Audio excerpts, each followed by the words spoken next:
En ce jour 3 du calendrier de l'Avent, je t'offre un conte, le conte de l'arbre sensible.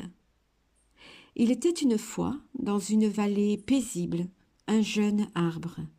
Il était différent des autres.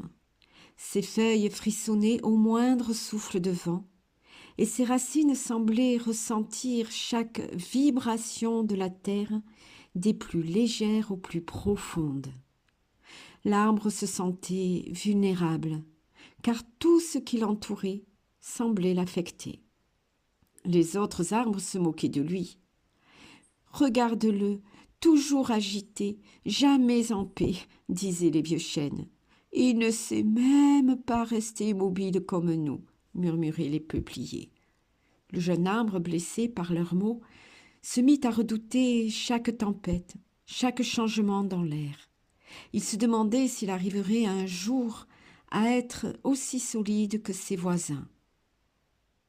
Un jour, une grande tempête s'abattit sur la vallée.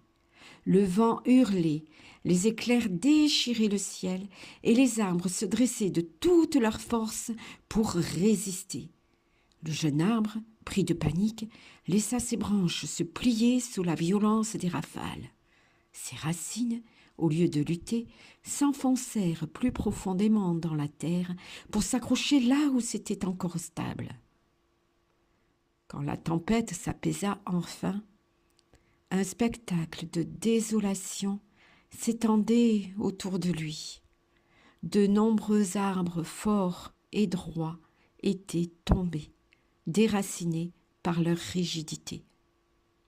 Mais le jeune arbre, lui, était toujours debout. Il avait plié, il avait dansé avec le vent, et c'est ce qui l'avait sauvé.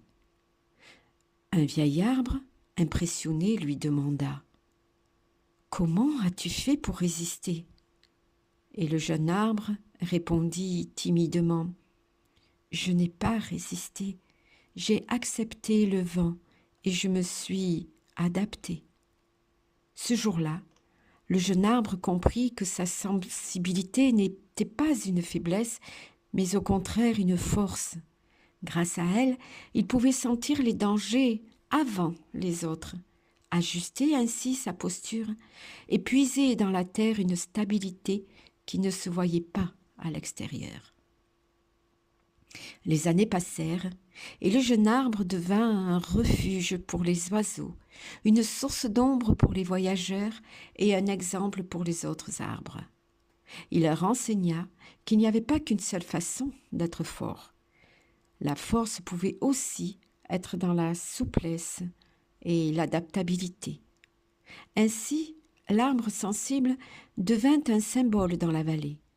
Ceux qui s'arrêtaient à son pied disaient en le regardant « Il n'a pas seulement survécu, il a transformé sa sensibilité en grande sagesse qu'il a même su partager. » Avec tout mon cœur, Annie.